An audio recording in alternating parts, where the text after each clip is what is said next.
This is Indian Country Today. Esquili Kata'a. Thank you for joining us. I'm Patty Thalohungva. Here are the headlines for Friday, October 30th. There is no denying the impressive rising participation of Native American women in politics. In 2018, the first 2 Native American women won seats in Congress. And this year, 18 Native women launched campaigns for Congress. And that's a stunning increase considering that as recently as 2010, the number was 0. 6 Native women made it past the primaries and are now on the major party tickets in the general election. And that's a record number of Native women candidates. The increased participation of Indigenous women in politics is part of a broader trend. Of the 318 women running for U.S. Congress, 117 of them are women of color. In Nova Scotia, the fight to uphold treaty rights for fishing is now in the courts for one man. Ashton Bernard is facing fines for fishing for lobster, but his lawyer says all charges against the Mi'kmaq man should be dropped. APTN's reporter Angel Moore spoke to Bernard. Individuals like Ashton Bernard of Eskazoni First Nation have been fishing their own moderate livelihood before Mi'kmaq bands launched their own management plan. Last September 2019, the Department of Fisheries and Oceans seized about 3,000 pounds of Bernard's lobster at Pinckney's Point Wharf. Bernard and his crew are facing charges of lobster fishing during a closed season, fishing without authorization, possessing lobster, and violating the Aboriginal communal fishing regulations. Bernard now fishes under his community plans, but the DFO is still harassing him. Yeah, it's great that the bands are putting up their plans together right now and the chiefs are standing with us, but doesn't matter, DFO is still taking our gear, even the band issue tax that I got from Eskazoni. More bands are launching their own moderate livelihood fishery, exercising their treaty rights, upheld in 1999 by the Supreme Court of Canada, known as the Marshall Decision. The Mi'kmaq have a right to hunt, fish, and gather to earn a moderate livelihood, and Mi'kmaq lawyer Michael McDonald says court is a waste of time. I think they should withdraw all the charges against Mi'kmaq fishers right now, because especially now that you have the Prime Minister of Canada saying straight up that Mi'kmaq people have a right to fish for a moderate livelihood. Department of Fisheries need to lay off and leave these Mi'kmaq people alone and let them practice their right.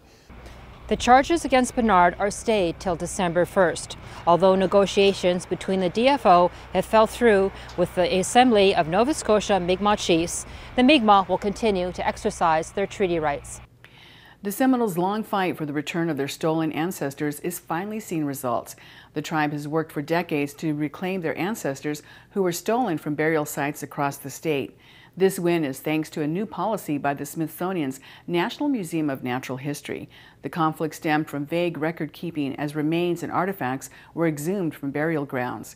In some cases, archaeologists said they weren't sure which tribe the remains belonged to and labeled items culturally unaffiliated.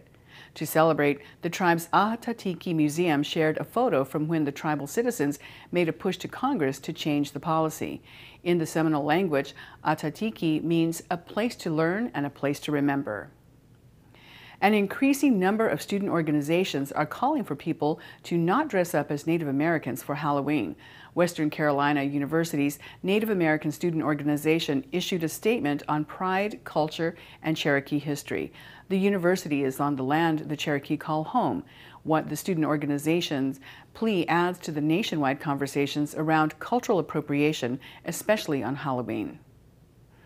A First Nations woman wins more than $21,000 on a game show, and now people who say she owes them money are asking for some of her winnings. CBC News reports that Heather Abbey from Saskatoon, Canada, was a contestant on the Wheel of Fortune this week and solved a Halloween puzzle. She owes more than $62,000 to Indigenous artists and in our agency. CBC News confirmed she is making payments on her debt, which came from an art trade mission to Tokyo that fell apart. And those are the headlines from Indian Country Today for Friday, October 30th. I'm Patty Thalohungva. When we come back, it's our Reporter Roundtable, and we'll talk with journalists covering the elections. Our team from Indian Country Today will be bringing you live coverage on election night. I'm Mark Trahan. I'm Patty Thalahungva. In our studio in Phoenix, Arizona, we'll have teams in place to keep you updated on Native candidates. And from our Washington, D.C. Bureau, I'm Jordan Bennett-Begay. I'll be bringing you the coverage on the race between Donald Trump and Joe Biden. So tune in to Indian Country today. I'm Aaliyah Chavez, and remember our hashtag, NativeVote20.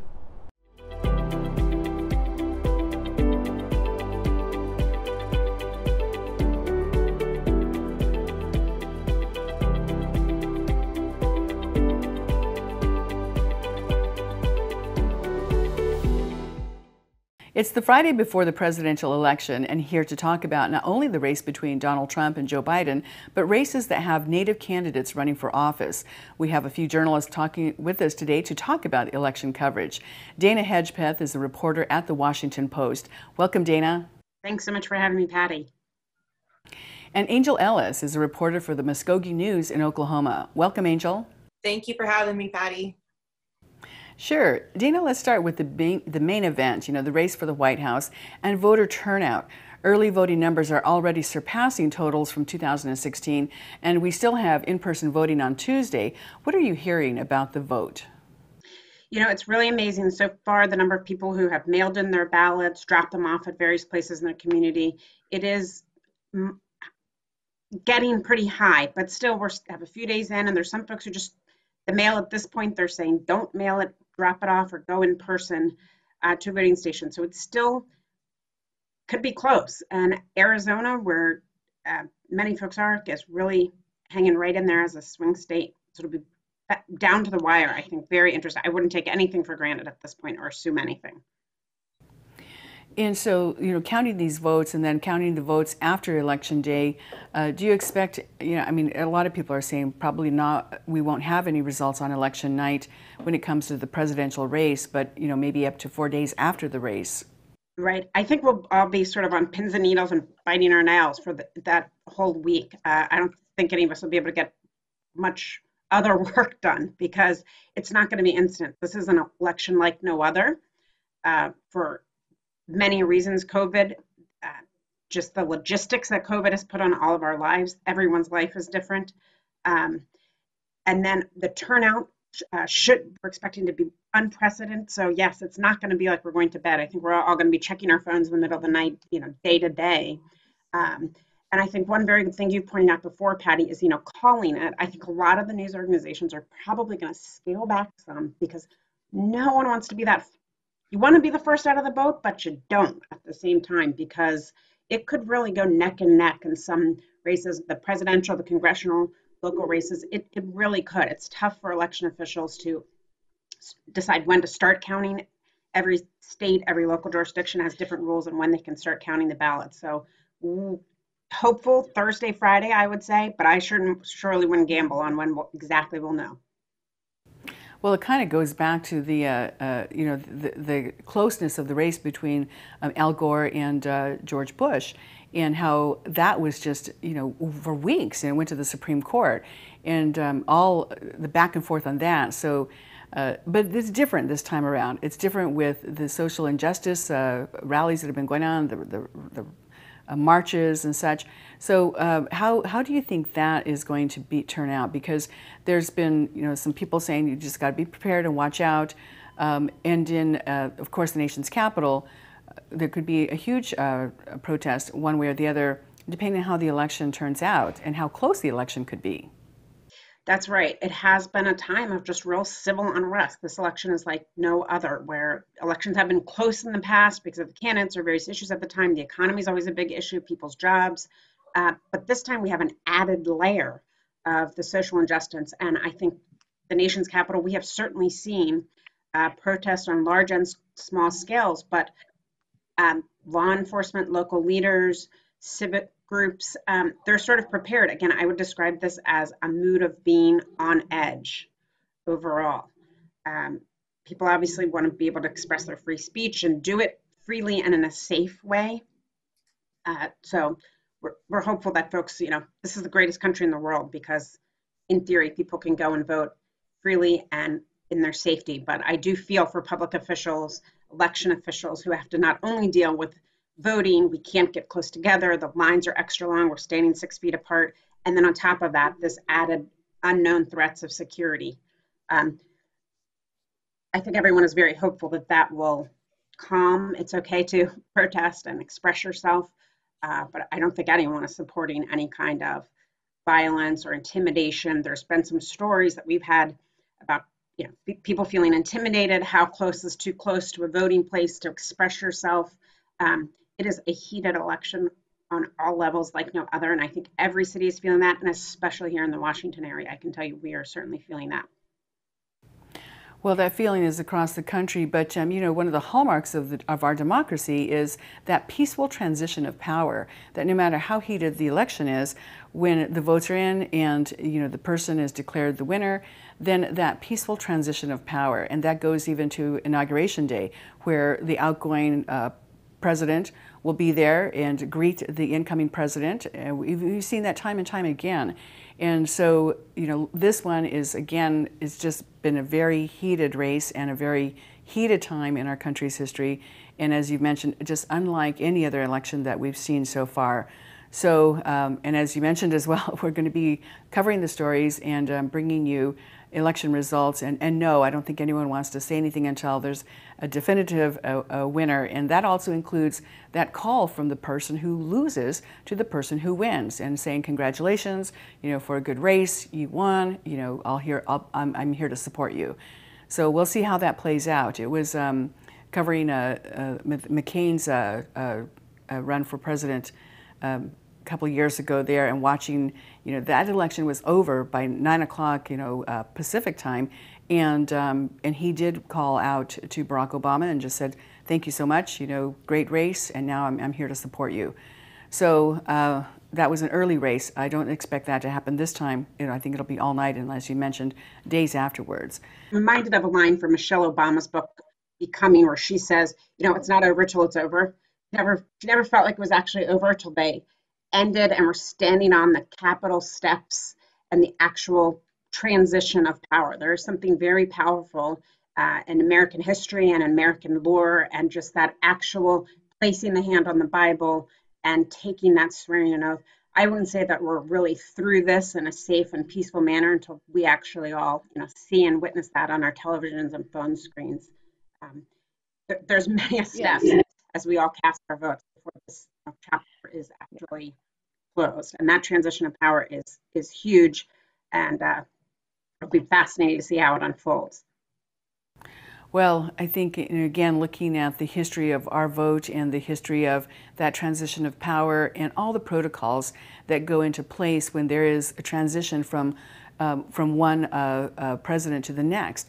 Even an incumbent who's who's had office for 8 years, there's that transition of power and that the protocols of seeing the person get on Marine Force One in the helicopter and fly away for the last time. So these are images that we've grown up with seeing and understand. And so I think for the first time we're looking at this and saying, is this going to be a test to that? So yeah, it's an extraordinary race, and here we are covering this unprecedented election. And we'll get to the whole issue on COVID, because that just throws another layer of difficulty into this particular election.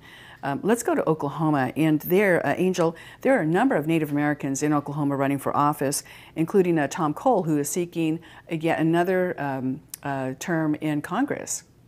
Yeah, we have, Oklahoma is, we're just comprised as a Native state. It's very indigenous, 38 different federally recognized tribes here in Oklahoma. So I always kind of joke that it's kind of hard not to find, a Native person. And in Oklahoma, we kind of, are just that place. So it's not uncommon for us to see a lot of, Native American heritage on our election days. And even in the sense that some of our tribes, you can experience a wide range of political belief and conservatives and liberals, and it's hard to kind of just put that together in one package. And it's going to be a very important race for Oklahoma specifically, and maybe even Indian country at large, because of the different things we've seen come through the justice system over the last several months. We are in the full court press of defending tribal sovereignty in Oklahoma right now. That's kind of how I've been labeling it, and that's what it feels like in my mind as I've watched McGirt and the aftermath of how the state and the tribes have interacted when that's unfolded. And so I just kind of felt like we are all on the hustle, and everyone is very, very on edge, waiting to see who's going to be challenging these incumbents who have in the past kind of specifically like Senator Inhofe is aligned with oil industries, and his rider from 2005 allowed EPA to just throw oversight of tribal lands to the state of Oklahoma. So now we have a challenger coming in who I don't believe she's native, Abby Royals, and we've interviewed her, and a lot of the tribes are just very curious to see how these new candidates are going to represent tribal sovereignty at large and what they're willing to do when they're up there and you know, the Capitol delegating for us. And it's just fascinating to see that, and because you're referring to the McGirt versus Oklahoma case that went to the Supreme Court, and then that leads to the next question about who sits on the Supreme Court. And of course, we just had a new justice seated there, confirmed now is on the bench, so in a conservative-leaning judge. So here again is a situation where Indian sovereignty and concern for tribes, and not just tribes in Oklahoma, but tribes nationwide, what could happen to that?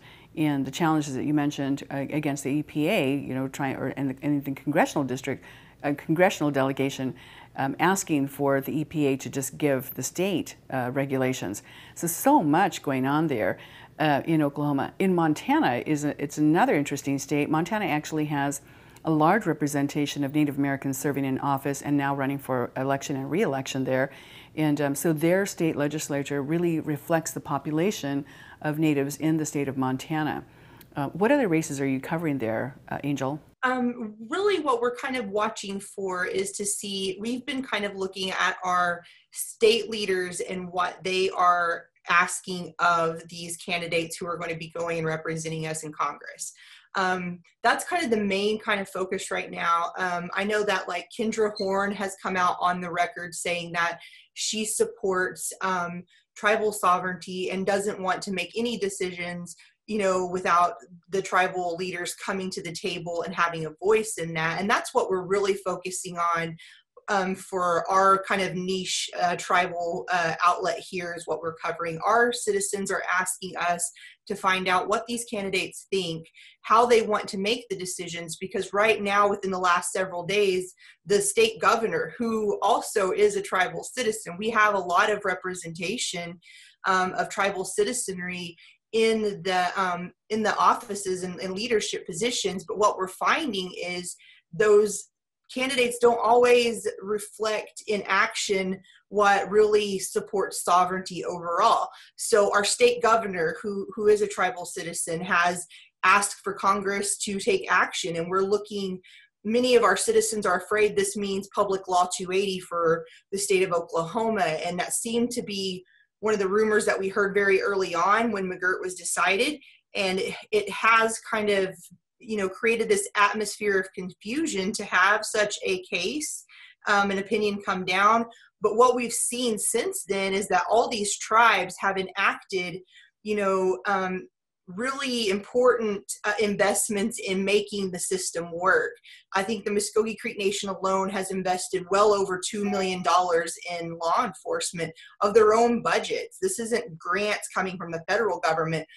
Days after McGirt was decided, they looked at their budget for the year and said this $2.5 million is going straight into Lighthorse, and they totally plan to expend those funds within 90 days, hiring officers, trying to make justice work in Oklahoma for everyone. So the real important thing, just as much as whether or not the citizens in the Capitol are actually Native American, are they the kind of Native Americans who are representing the interests of sovereign nations and supporting open dialogue? That's where a lot of our citizens are coming from right now, and they're asking us to get real in depth and try to ask those questions when we're out there covering these beats. Yeah, and again, really understanding, you know, how does this vote impact tribes and the average tribal citizen when you're concerned about the environment. And candidates really didn't talk about the environment. We didn't hear a lot about their plan of action. What do you make of that, Dana? You know, I'm nodding my hear her at everything Angel's saying, because that's exactly what politicians, I think, on every level run into, right? It's easy to give you a good sales pitch when I'm, making campaign stops, shaking hands and kissing babies, as my father would say, right? But once you get into office, the first few 30 days or so, maybe 60 days, you've got a glory honeymoon. People are still excited. They're watching closely to see. And then it becomes very tough to stick loyal to your constituencies, to your colleagues who are in your same political party, never mind those who are opposite political parties from you. And then you actually want to get something done, right? I was looking at some statistics this morning, just looking overall. There really hasn't been, on the federal level in Congress, there's not been a ton of legislation under the Trump administration, it hasn't been favorable to Native Americans, but there hasn't been a big push of new legislation. So what does that tell you of, it's been there 4 years. And so, as a voter, all of us work jobs, and your boss will say to you, what have you done lately? So I think that is a fair question on both the federal, national, local, even tribal government levels. It becomes very easy to make a sales pitch. It's like an ad for, new pair of shoes, new bag, new leather coat. It looks good. Is it going to last? How is it going to impact your life? 6 months from now, a year from now, 4 years from now, you look back and go, I supported this candidate because I was promised X, Y, and Z. And have I gotten that? Or have I just gotten a bowl full of air? And so I think that is, when you look back, there hasn't been huge changes. We've sort of been concerned for years now about a lot of environmental issues. Sovereignty never goes away and is always important and increasingly important. It's interesting to watch, though, whether politicians, Native or not, they're pinged from all these different directions. And it's always fascinating to see. It's almost like a Broadway play. How does this play out? What are their advisors telling them? What are they really feeling in their heart? What do they say when they go back to their tribal reservations with the constituents? And people want to know, what have you done for me? We watched you down there in Congress. We watched you in the state capitol. We didn't really see taking much action. What we heard you saying to us, in small meetings sounded very different. What we hear your spokespeople saying sounds very different.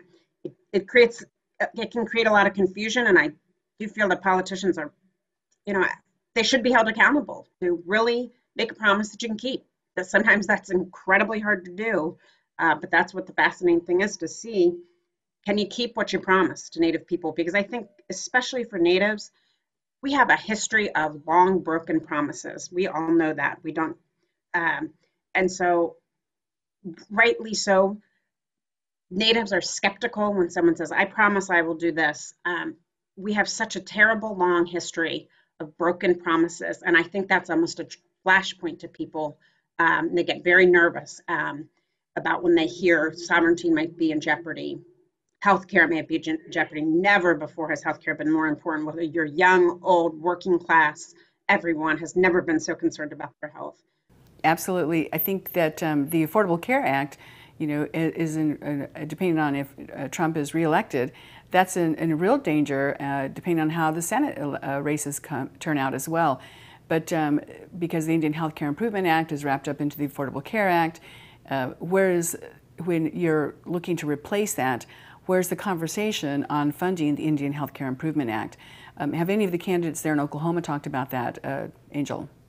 Yeah, we've kind of sat down and like Kendra Horn and Abby have really kind of gone over what they feel is an investment in the health of every single person in this state is going to be leading to making other people healthier. And we've kind of discovered that more than anywhere than Oklahoma on the reservation right now, having healthcare is really kind of creating an overall umbrella for everyone. If my neighbor has access, then I'm better off. If I have access, then I'm keeping other people healthy. And it is an issue. I think that our particular situation gets a little bit different when you look at IHS and how it works, but it's a huge concern. Our reservation has A third of the deaths from COVID happening right now are happening on the Mvskoke Creek Nation Reservation for the state of Oklahoma. Because it's so large and encompasses so many people, they're not all necessarily Native Americans because we're so intertwined that way, but it's really a collective environment. It's everybody's looking out, trying to do what's best for each other. And we have seen the tribes take up this united front, and they say, look, we know it's been proven when the tribes do well, the rest of the state does well. So that's kind of where all the energies have been focused. And I see that happening among the candidates. They've really soaked that in, and they're starting to, you know, put that back out there as their platform. I hope it doesn't hurt them in the long run, but it's nice to see those people taking up that call. All right, well, we're going to end it there. Angel Ellis, thank you so much for joining us. Angel with the Mvskoke News. Thank you. And Dana Hedgpeth, thank you so much. Dana Hedgpeth, a reporter with the Washington Post. Thank you so much for having me. And thank you for watching Indian Country Today. On behalf of our entire news team here, have a great weekend. And remember, take care of yourselves. Your life is precious. I'm Patty Tholahungva, and we'll see you again on Monday.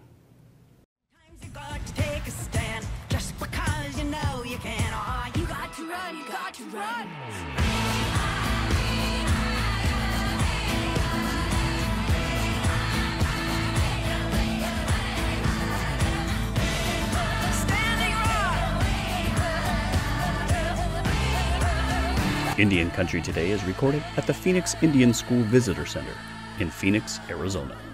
This is Indian Country Today.